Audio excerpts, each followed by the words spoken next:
Good evening, everyone. This is Enrique Sanchez, founder and director of Spanish United, and tonight you are tuning in to Spanish United Radio. Tonight we have a very special guest on the show. Would you be kind enough to introduce yourself to the audience, please? Hey, Enrique. Thank you for having me. My name's Lloyd Bobcat Masson. I'm a cold case prosecutor with the largest county in the United States, and I'm running as a candidate for district attorney in 2024. And for the last few years, in my assignment in cold case, I've been bringing hope back to families that have given up a long time ago. And I think that's important for this race because I think LA needs somebody that can bring hope back, hope that we can turn things around and end this nonsense that's been going on the streets. Absolutely. Thank you for being on the show, Bobcat. Thank you.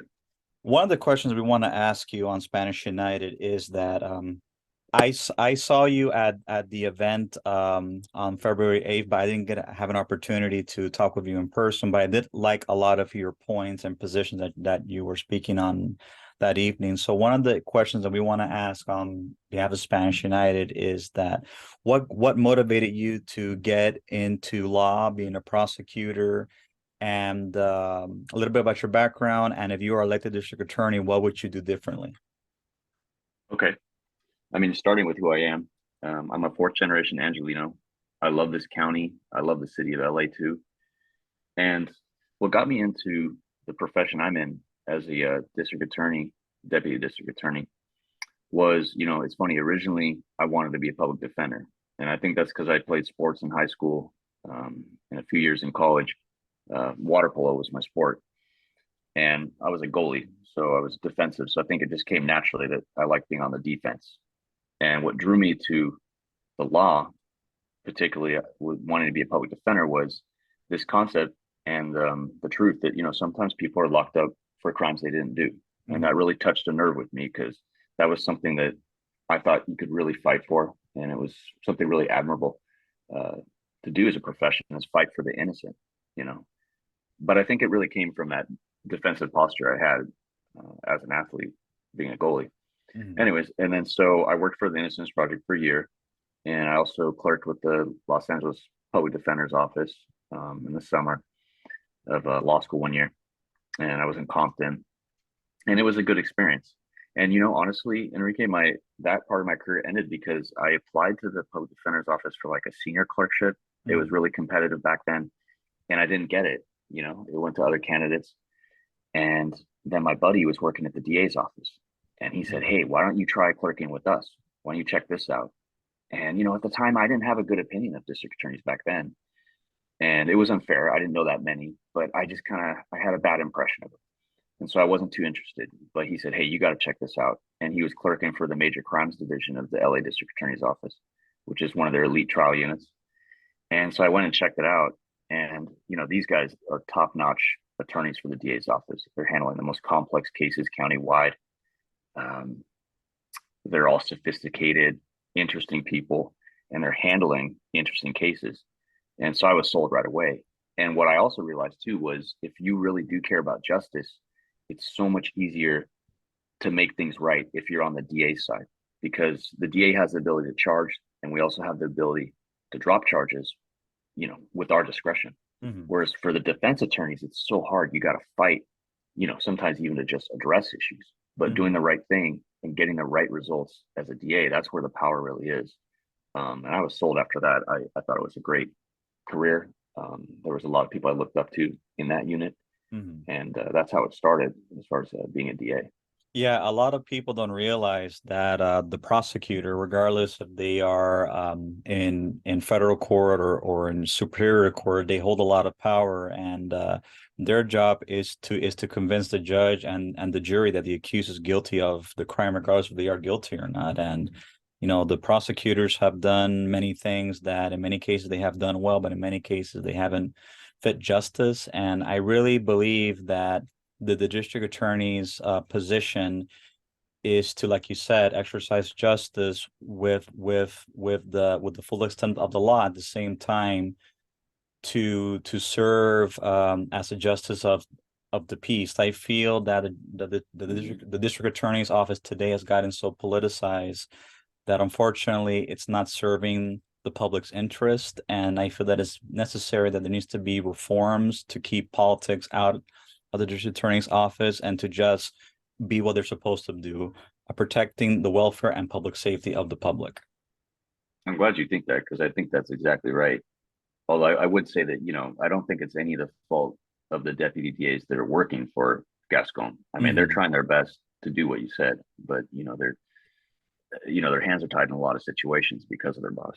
Right, of course. And we also want to know, like, if you become elected as district attorney, what would be one of the first things that you would implement to make reforms and bring in restorative justice? Because right now, the biggest amount of people that are being mass incarcerated right now are Hispanic people, particularly Hispanic men. Spanish United, we are a civil rights institution that we specialize in advocating and lobbying for Hispanic civil rights, lobbying for protections for Hispanic people, and particularly when it comes to Hispanic people that fall through the cracks in the justice system. Because right now, Hispanic Americans and Hispanic immigrants are right now the largestly massively incarcerated group in the United States. So, what would you do differently, in to help them with their plight or to prevent Hispanics from entering into the prison system? I think that would tie into one of my goals of first getting in office would be I want to heal. I want to heal basically three different areas. I Mhm. want to heal the office itself, the LADA's office, so that its morale is up and it can function properly. I also want to heal my relationship or the district attorney's relationship with law enforcement. But then I think this touches on, I really do want to heal also the relationship that the district attorney has with its communities that it serves countywide. And like you're saying, the largest block of people that LA County serves that can be united under one category would be the Latinx community. There's Mhm. no doubt about that, you know. And so if I do make the runoff, I think you're going to see me really making a strong outreach to the Latinx community that I'm a hidden ally to them. I might not seem like the most obvious choice to the Latinx community, but I think I am because of the great admiration and respect I have for the culture. And then as to the question you're talking about of mass incarceration, one thing that's tough is I hope the listeners understand that like the criminal justice system is a machine, right?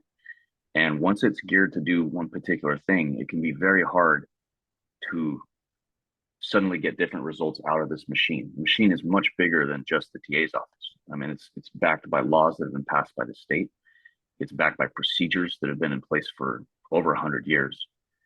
And Gascon himself, he ran on the platform of what you're talking about. We need to reduce the mass incarceration. Yet he said it at the debate that you were at, and also one other one that I've seen him at, where he says, when he's being criticized by his opponents, he says that, hey, look, our felony filing rates are pretty much the same as when Jackie Lacey was in office. You see?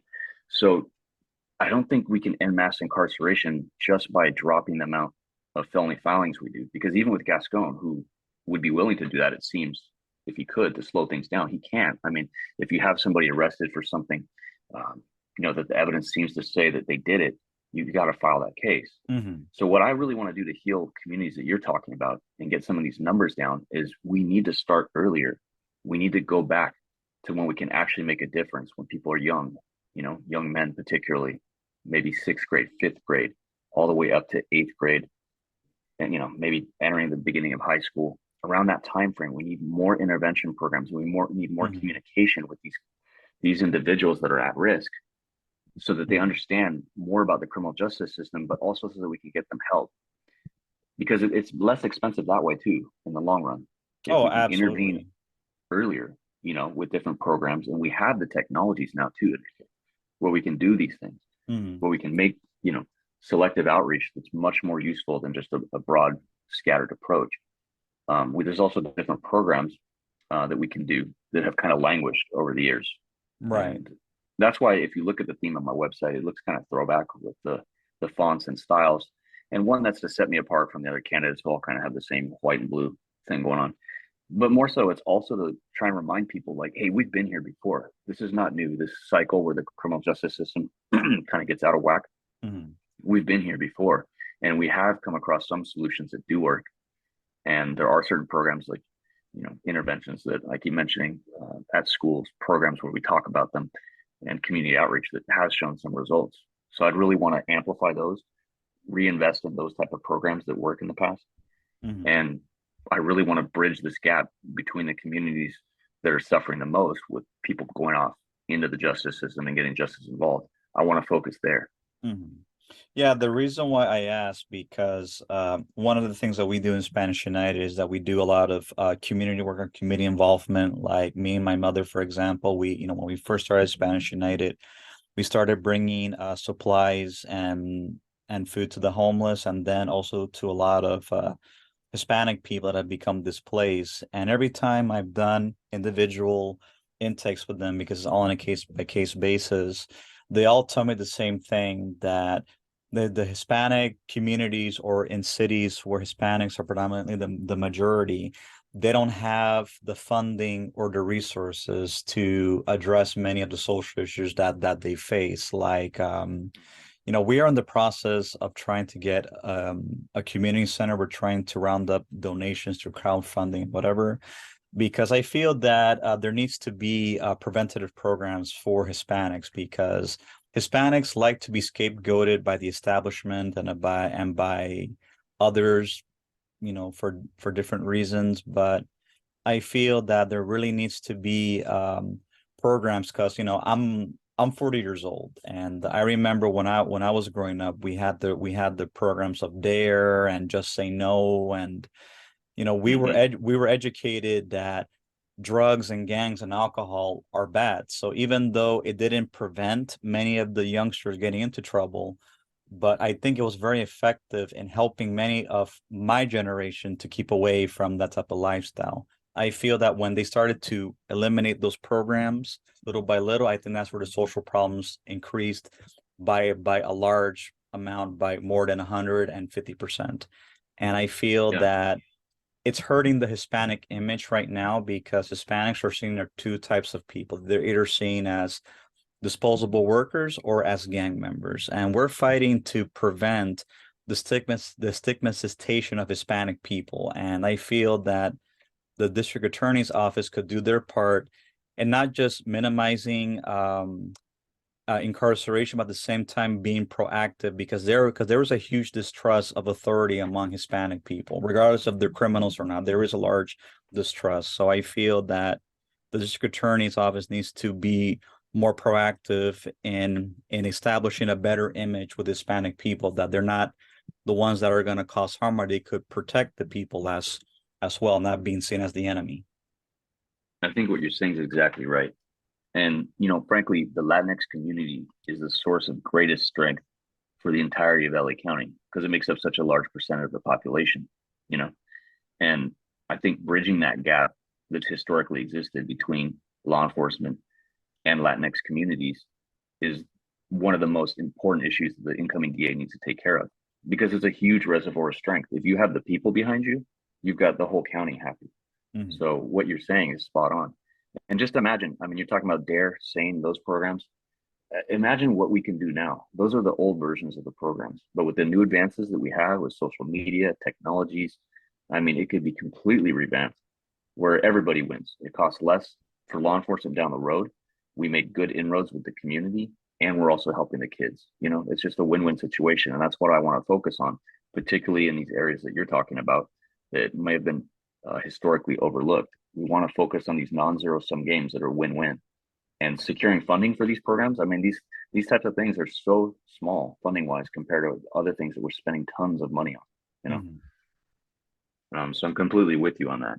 And I think it's about perception too, Enrique. Mhm. I think that's the key thing that really needs to change. And that's one thing that I think is interesting about this DA race too, is there's this sort of perception that Gascon is just failing across the board, and that's what's causing all this crime to go out of control. And, I think there's nuances to that. I think what really needs to be fixed with the next DA that comes in, I don't think it's going to be that huge of a problem, you know, because it's really just a perception and tone issue that's coming out from the DA's office. Because, if you look at Gascon's actual numbers, like he said before, his felony filings haven't dramatically dropped off per se.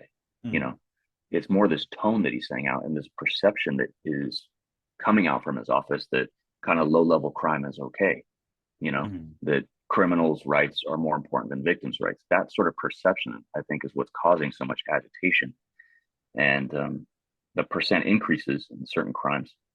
particularly property crimes. I think we really can lower them with a more kind of firm, just reasonable tone coming out of the DA's office, you know? Right, right. I had a chance to speak and meet with Mr. Gascon, and he doesn't give me the impression that he is permissive, at least from my observation. But like you said, it hasn't really changed in terms of filing, and I think that's part of the reason why all the people in the audience there, and also the a lot of the other candidates and the panel were Mhm. throwing insults, because it's like Mhm. it's like I could understand that people may be first frustrated with him because of the issue of property crime and robberies. But again, there needs to be a mutual respect when it comes to voicing opinions, because honestly, I thought the panel was a fiasco. Like it could have been handled better. And you were one of the few candidates that didn't throw any insults at him. Like all the other candidates, they were all making it political, which should not have been political. I thought it was very inappropriate that they were making about politics than focusing on the main issue, which is public safety. Yeah, and I think there's no question that the voters want somebody different than Gascon, most of them at least. Right. There's only been one real official poll. It was done by USC in late January, and it showed that Gascon was polling at 15%, and he's obviously got the most name recognition of anyone. So I think the public wants him out. So for me, at these forums, I think it's more important to tell the voters why you. I don't think there's any large question about, hey, is Gascon doing a good job? I don't think that's something that we should waste too much time on because the public knows. Now, if you get in a runoff with him, then it's different. Then I think you could really try and highlight the failures of his office to try and show why you'd be better. But with this many people on the stage, I mean, I think you just need to stand out so the voters get an idea of who you are versus attacking him too much. Right, of course, because again, I feel anger holds no place in civil discourse. Yeah. And one of the things that we also want to ask is the issue is what is causing the crime to go up? Because there is crime going up in many parts of the city, and it's affecting a lot of people. So we want to know, what is the issue of causing crime to go up? Is it because Mr. Gascon is just maintaining it the way it's supposed, the way that he's been maintaining it, or is it because these are petty offenders, and he doesn't want to prosecute these cases, not to overfill the prison? So like, what is causing Mr. Gascon to fail in these policies? And this area we have to be careful of too, because Gascon says things, and I really wish I could have confronted him on this at least. But he'll Mhm. say things like, "Hey, crime is not up. If you look, violent crimes are down." You've heard him say that. I don't know, at Right, the other debates too, maybe. right. And that's true. But what he's not talking about are property crimes. That is up, way up. Retail theft is up also. And especially if you have these independent shop owners, they are victims, and Mm. that seriously hurts their business. And it also hurts people when they get their cars broken into, things stolen. It hurts. So I wouldn't agree that crime is down, like he says. That's kind of a blanket statement. You got to really be careful, I think, when he says that, because that's not true. Property Mm. crime is up. So with that nuance, though, to answer your question, I think what is driving a lot of it is, on the heels of 2020, there was kind of this wave of crime. We saw, crime surge for a little bit, right? And there was this sort of idea that, hey, certain types of crime, like some of these property crimes, we're backing off on that during this critical juncture. We're kind of gonna say we're gonna almost say it's sort of okay in certain situations. And Gascon got elected on the heels of all those protests going on, all that. He came in as a so-called reformer. And I think that combination, somewhere in that combination that we're talking about, it just sent this tone to the public that, hey, these sorts of property crimes you're not going to get in trouble for. And then Mm. is reinforced by real directives that he has. For example, juveniles are not charged whatsoever with theft. They Mm. don't file theft cases against juveniles. So I know from LA County court cases that they have these rings where an adult will recruit different young people to work with them. Young people will go into the store and steal. And there's no penalty whatsoever, because if they Mm. get caught, they're not going to get prosecuted. And so you have things like that happening. But when you set policies like that we're just blanket not going to prosecute misdemeanor theft on juveniles, I think that sends the wrong message. And for that reason, I don't think we can get angry at the individuals committing this. I mean, you're sending a message that it's okay to do, you know, Mm, and it needs to stop. And that's why my slogan is playtime is over. Because I think under his administration, he's really emboldened a lot of people that might be on the fence about committing crime. And they're like, hey, they see other people getting away with it with no penalties. Why don't I do it? You know? mm, And I think that's why if you change the tone, and that's why I like to tell people, hey, this is my slogan, playtime's over. If I get in there in November, playtime's over. I'm dropping the hammer on all property related offenses, follow home robberies, hate crimes until it gets under control. And the reason I say things like that is because I want the public to know what's coming. mm. And you hear a lot of the other candidates saying stuff like, we need to hold people accountable and we need to do this and that. And I agree with them. And there's some great candidates, and that is true, but that's lawyer talk. That's completely lawyer talk to say, we're going to hold you accountable. What does that mean? What does that mean on the streets? You need something clear. And that's why I'm always saying playtime's over, because they understand that and it's clear. Okay, this guy means business. And I think that would really go a long way with this perception that we can just get away with property crime once they know that they can't. And that's why it's important, I think, to have a communication, not just where we're stuck in the office. I mean, how long does it take for messages from the district attorney's office to really be translated into the street? Say Gascon passes a bunch of new directives. How long does it take for those directives to filter out from court and then to be made sense of on the street? So what I would do as a DA is I want to communicate a lot more with the public about, hey, this is what's going on. Let's do this together. We got to get these property crimes down, And a part of that goes back to what you were saying, which is the greatest strength of LA County is the Latinx community. And I want to start fostering trust between the communities, particularly with more first gen people that may not Mm. trust the system at all, may not want to use the resources because they're afraid for different reasons. They don't want to access police resources. And I really Right, want to start bridging trust there so they see right. that, hey, you know, you're going to be taken care of. You're going to be protected. And if we are going to protect you, I want to make sure I can back that up. And we need to really beef up our witness protection program. Mm, But going back to your original question, I think that's sort of what's driving this crime is these perceptions that the public has that it's okay. And you can see that Gascon is reversing course on this. Just the other week, I think less than 2 weeks ago, he released an article where he's quoted as saying at this press release that people who engage in retail theft should expect to face, in his words, severe consequences, which is he's kind of jumping into my space with this property crime thing. That's been my whole um, focus on my campaign is property crime specifically, because that's what's actually up. It's not everything. And I think other crimes matter too, obviously. But I think a lot of the other candidates have been missing the mark because they're just blanket saying that like everything's unsafe, everything's getting right. worse under Gascon. And then that's what allows the LA Times to kind of castigate them when they wrote that endorsement at Gascon. And did you read that thing? Yes, I did. I think it was in the LA Yeah. Times. And they were mainly operating off of the Los Angeles Magazine debate that me and one other candidate got snubbed for, which I thought was really wrong. But anyways, they were operating off that debate stage, so I wasn't up there. But they said that a lot of the candidates, in their opinion, were being dishonest even. And I was like, Mm. ooh, those are strong words to say. But when you overbroad and you're too generalized about what crime's going up, I guess you could say that maybe. I don't think any of them were dishonest whatsoever. But I think we need to be specific with those words, that it's property crime that's up. And that's really the problem. Right, absolutely. I would say in general that violent crime is down, murder is down, but the issue of property crime and robberies is going up because it's the least prosecutable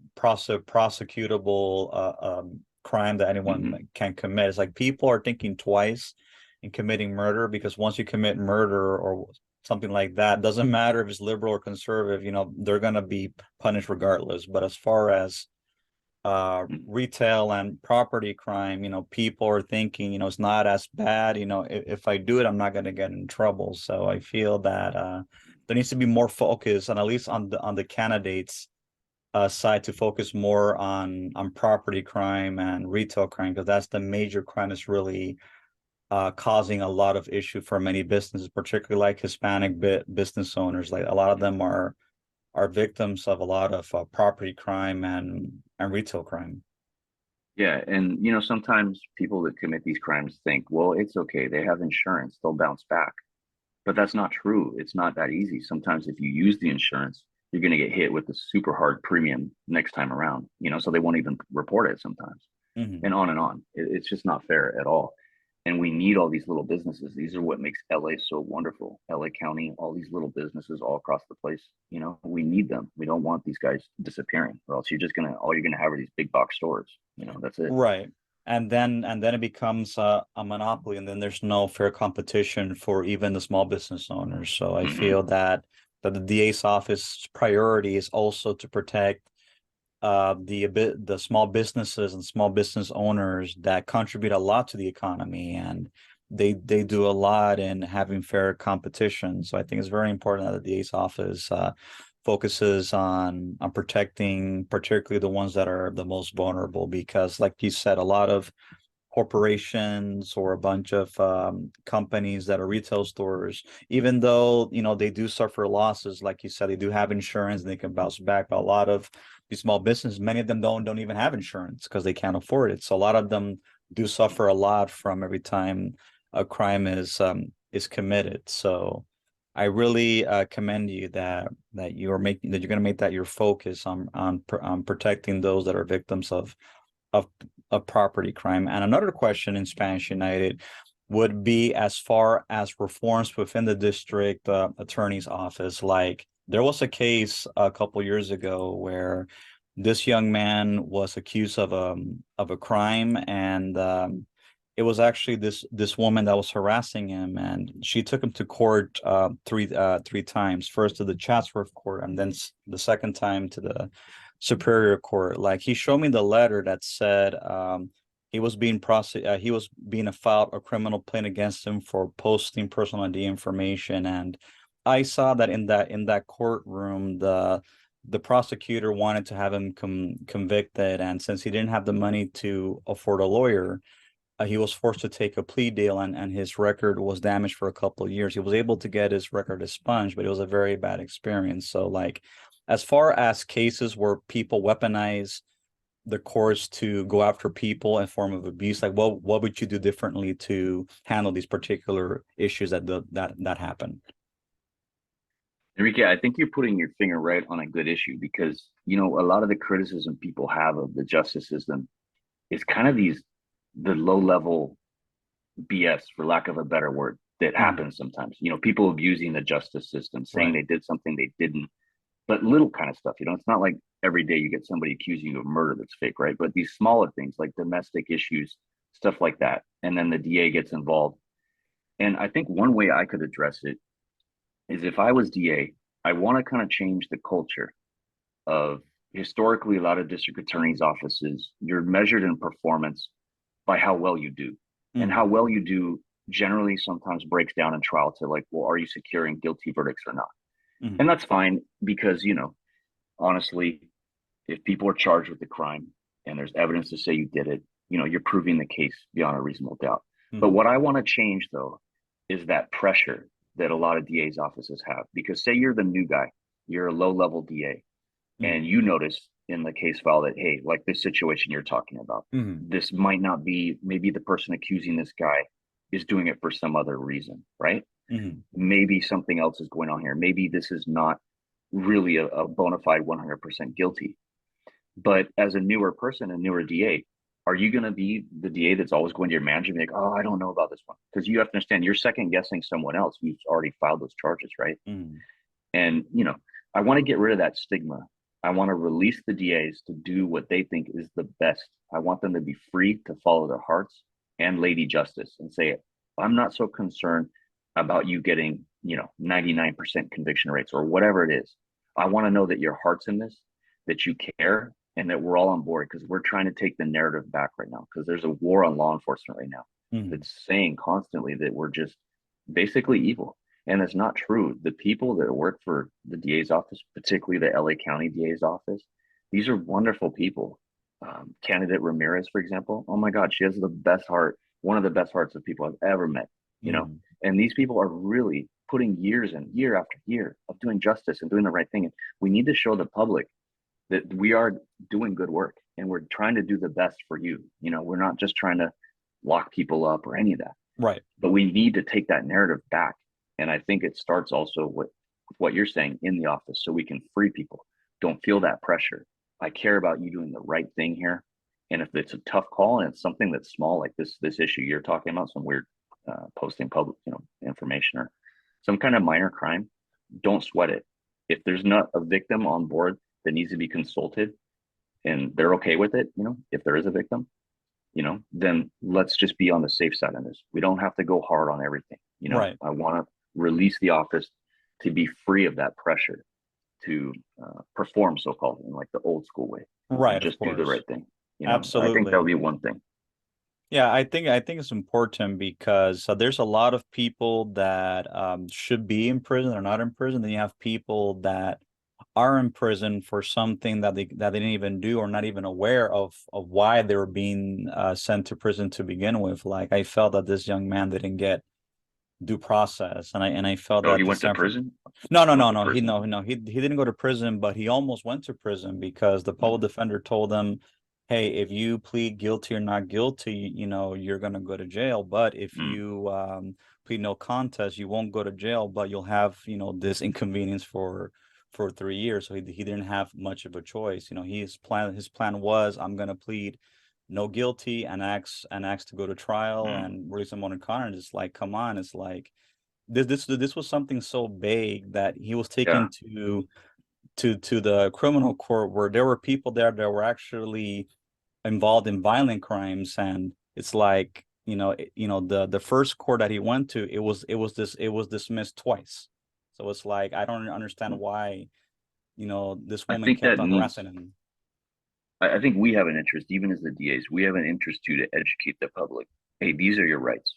You know, if you don't understand the justice system, which not even I did before I started working in it Mhm. fully, this is how it works. And if you're innocent, you do not plead guilty. Do not. You can prove it at trial. You know, but these are also the risks. What if the jury doesn't believe you?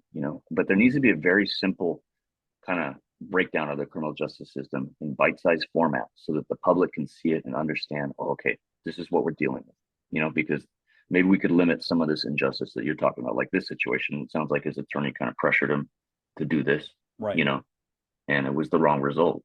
And that's sad. And we need to end that sort of thing because I don't know. I don't know how many people talk about the good things that they get out of the justice system, but you definitely hear about the bad things a lot, Right, and of we need to course. we need to really work on um, that perception that the public has that these sorts of things are going on a lot Right, because absolutely. we want to And eliminate that. I do believe that, and this is my personal opinion. There needs to be like some type of there needs to be some type of a oversight or some type of a board that before any case goes to trial or be even seen before the court, like there needs to be like a merit system. It's like if there is no merit to even go to trial, it's like it shouldn't even be seen by the courts because it wastes the taxpayers' money, it wastes the court's time, and it just slows the process of justice because it's like there are Mm-hmm. cases that go to court that it just goes on a testimony of someone not liking somebody, and then it just wastes the taxpayers' money, it wastes the court's time, and it just creates frustration among the public servants, among the public. So there needs to be like some type of oversight board that prevents cases that shouldn't even go to court from even going to court, to prevent the wasting of time and the wasting of money, because a lot of money is being wasted on cases that shouldn't even be brought to court to begin And with. I'm telling you, the DAs will do it if you give them the freedom to make the right call, so they're not afraid of looking like they're afraid to go to trial or whatever it is. They'll do the right thing, because they come across situations sometimes where this evidence is changing here, and I want to really grease the skids so they feel free to do the right thing and they're not worried about looking like they're weak on crime or whatever it is, but that they can follow their hearts and do the right thing, you Mhm. know. Absolutely, absolutely. And we have a few minutes left before our time concludes. One of the things that we also want to know, what are your challenges that you would face once you get into district attorney's office if elected? Like what would be your main challenges? I think the main thing is that, the resources are so limited. I mean, we can all talk a big game as candidates about what we'll do, before we get in office, right? Mm-hmm. But what the public doesn't understand is that almost all law enforcement agencies, I'd say every law enforcement agency in LA County, is underfunded right now. They're understaffed. Los Angeles should be above 1,000 deputy district attorneys. Right now, they're with Gascon hired a bunch, but they're below 800 before that new batch comes online. Mm-hmm. And people are really getting pushed with the amount of work they got to do, the amount of different tasks they're doing, uh, covering for other people for assignments that they didn't used to do before. Mm-hmm. So the hardest thing is, if you have these goals about things you want to do, that's great. But then at the same time, you're already just balancing, barely staying afloat with the core things that you got to do, the cases that are coming in day to day to the door. Mm-hmm. And then the second thing I think is LA County, it's so big. You have many different branch and area courts, and then you've got your bigger courts, central, Mm-hmm. and so forth. But kind of uniting the office, I think, would be challenging too, because you have many different cliques, many different nuances among the different deputy DAs in LA County. And Gascon's done a lot of damage. He's caused a lot of moral kind of a lowering of the morale hugely since he's been there. Mm-hmm. They have even this like Google document that, defense attorneys can write stuff on there. Hey, this deputy DA is not following your directive here, and that was created by the DA's office to be able to tell on their own people. Mm-hmm. And that's just one small example of the things that they've been going through, where I don't think any deputy DA, very few, think that Gascon has their back at all. Mm-hmm. And so I think it'd be a little bit challenging in the beginning to really get people to begin to relax again. Like, hey, we're going to be back on track right now. I'm going to make you guys look good. My focus is to bring the LADA's office back to number one in the nation, Mm-hmm. and bring it back to prime time. We're Right. going to focus on cases that the public likes to hear about, Mm-hmm. and I want to seize that narrative so that we can Right. show the public, hey, this is us. This is LA. Right. These are the good things we do. Not so it's always just, Right. horror stories of like, Right. ooh, this guy was innocent, or, because for every one of those, I mean, my gosh, it's 99% of the time that we are getting it right. Right. If you look at the volume of cases they do, it's Right. just this tiny percent that might go awry like that. And that's with anything human, you're Right. going to get errors. Even Right. Google, Apple, they've got problems that you just Right. don't hear about, but instead of people's lives, it's just, something wrong with one of their Right. programs or one of their AI models, Right. whatever it is. Right. Well, I Um, wanted to tell you, Bobcat, thank you so much for your time. We only have less than a minute left, but I want to say you were a wonderful guest, and